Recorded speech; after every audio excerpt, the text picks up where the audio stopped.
What if I told you there's a country, just 14 miles from Europe, where ancient cities, over 1,000 years old, are still fully alive? Where locals celebrate festivals that have zero tourists, where you can sleep in a medieval palace for the cost of an Airbnb. And almost no American has been? I'm talking about Morocco. And I promise you, what you're about to see is nothing like what you think you know. We're going deep into the wonders, the festivals, the food, and the culture that travel guides don't cover. This is the Morocco that will genuinely change how you see the world. Let's go. Most Americans, when they think Morocco, if they think about it at all, picture what? Desert. Maybe Casablanca from the old movie, maybe snake charmers.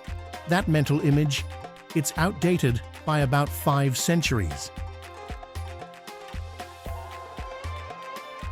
Morocco is a country of 37 million people. It has ski resorts in the Atlas Mountains. It has a surfing culture on the Atlantic coast that rivals Portugal. It has the oldest university in the entire world, the University of Al-Qarawiyyin, founded in 859 AD in Fez by a woman named Fatima al-Fihri, by the way.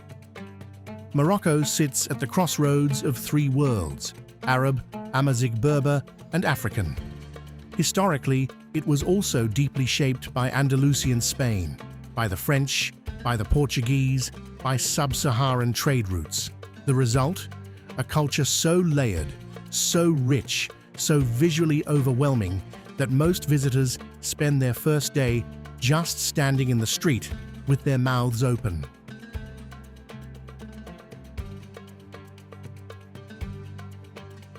And the best part for us?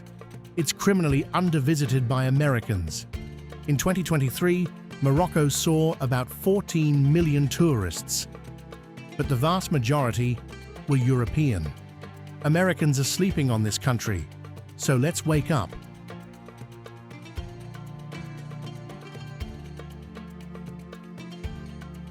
Picture a fortress city rising from the desert, clay towers, ochre walls, the whole thing the color of the earth around it. This is Ait Ben Haddou, a UNESCO World Heritage Ksar, which is basically a fortified village that has stood here for over 1,000 years. Game of Thrones was filmed here. Gladiator, Lawrence of Arabia. But what shocks me most? People still live here. Not in a museum sense. Actual families, cooking, weaving, going about their lives inside these ancient walls. You can walk in, meet them, buy bread from a woman who's baking it in a clay oven the same way it was baked 4 centuries ago. That connection, that's what Morocco does better than almost anywhere on earth.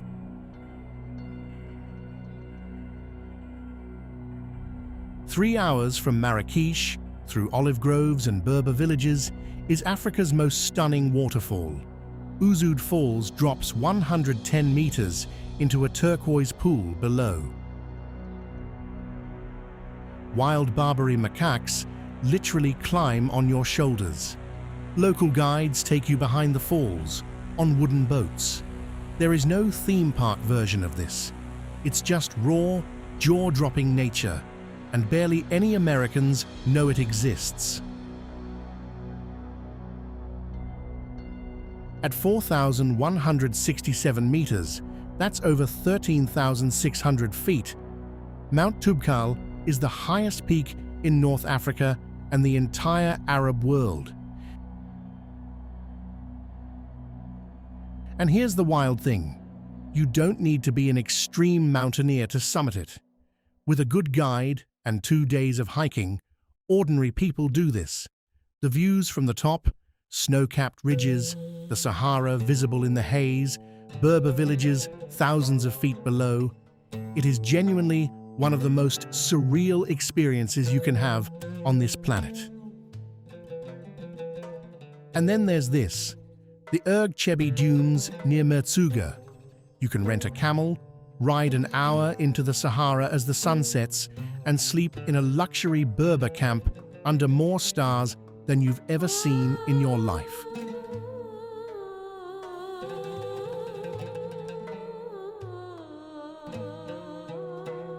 Waking up in the Sahara Desert at 5 a.m., watching the dunes turn from purple to pink to gold as the sun rises, with total silence around you. That changes you. There's nothing like it.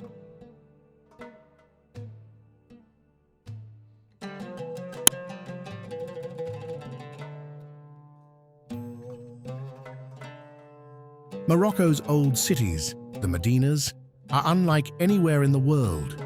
Fez's Medina is the largest car-free urban area on Earth. Over 9,000 streets and alleyways. No GPS works properly in there. Donkeys still carry goods through corridors too narrow for vehicles. There are tanneries, leather workshops, where they dye hides in stone vats using methods unchanged since the 12th century. You stand on a terrace above it, smelling the mint they give you to hold under your nose, looking down at this cascade of color, saffron yellow, poppy red, cobalt blue, and you think, I have been dropped into another century.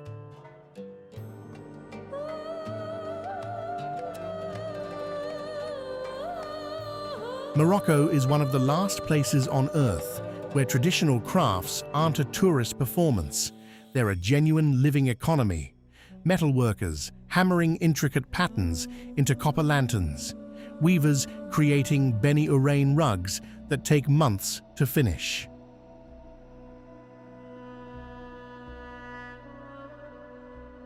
Woodworkers carving cedar with geometric Islamic patterns.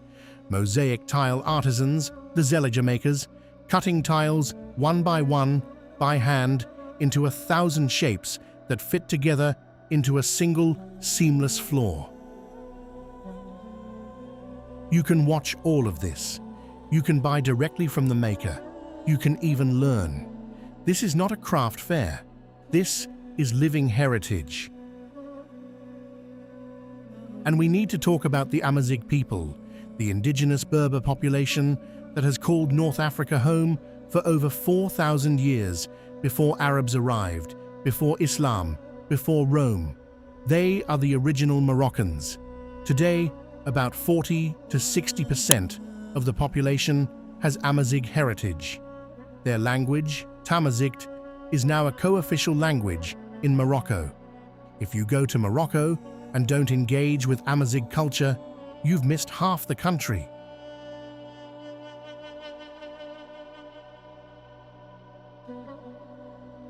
Every June, the coastal city of Essaouira transforms into something between Woodstock and a spiritual ceremony.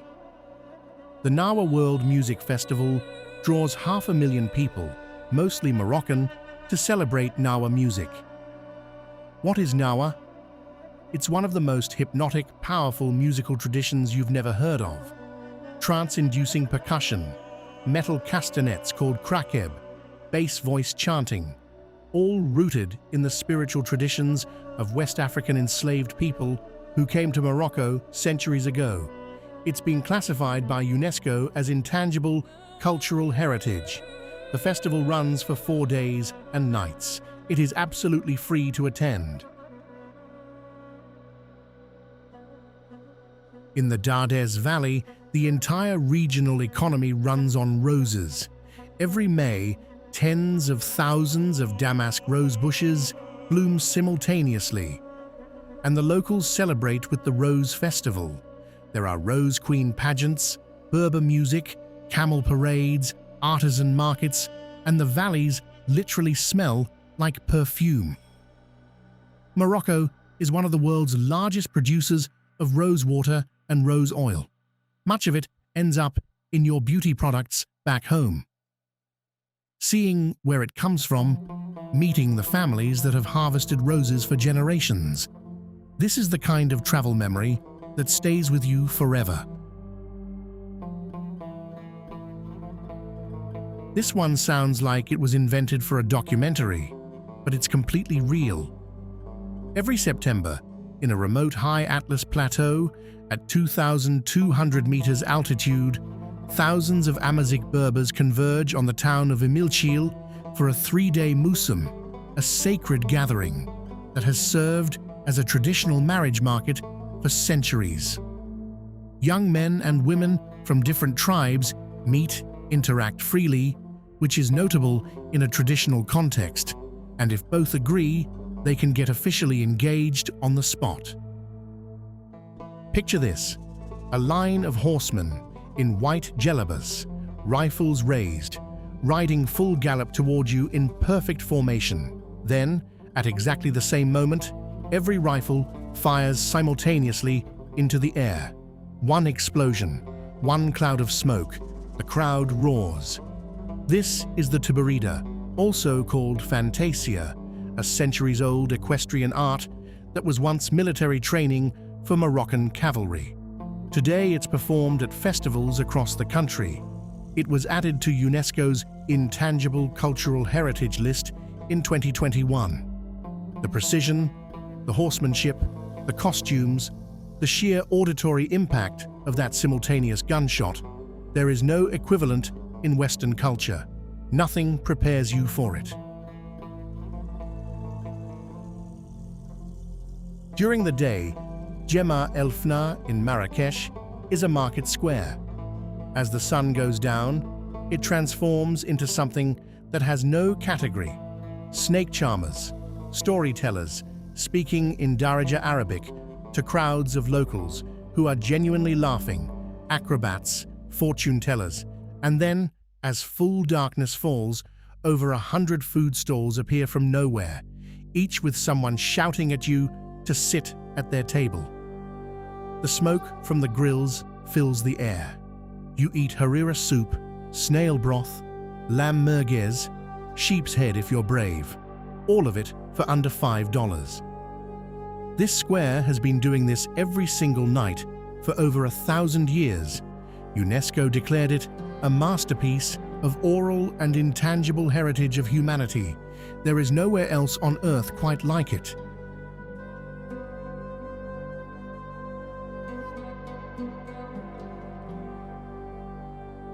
Moroccan food deserves its own video, but quickly.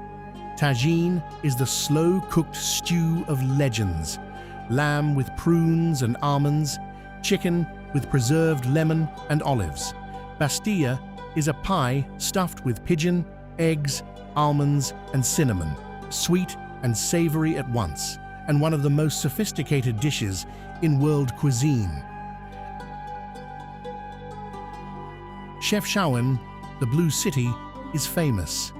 Every Instagram travel account has the photo.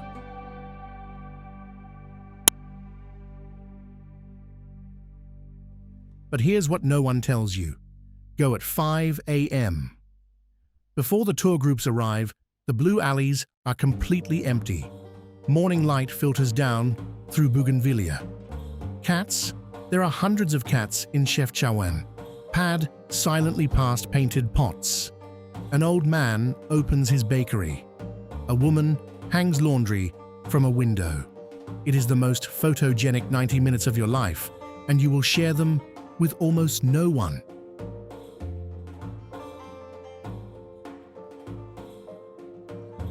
Morocco is one of those places that rewires you a little. You arrive thinking you understand the world, and you leave realizing you'd only ever seen a fraction of it. The hospitality, the history, the beauty, the complexity, it demands your full attention, and it gives you everything back in return. If this video put Morocco on your list, drop a comment below. Tell me which part got you most. And if you want the full Morocco travel guide, where to stay, how to budget, when to go, that video is coming. Hit subscribe so you don't miss it. Shukran, That's thank you in Moroccan Arabic. Morocco says, thank you for paying attention.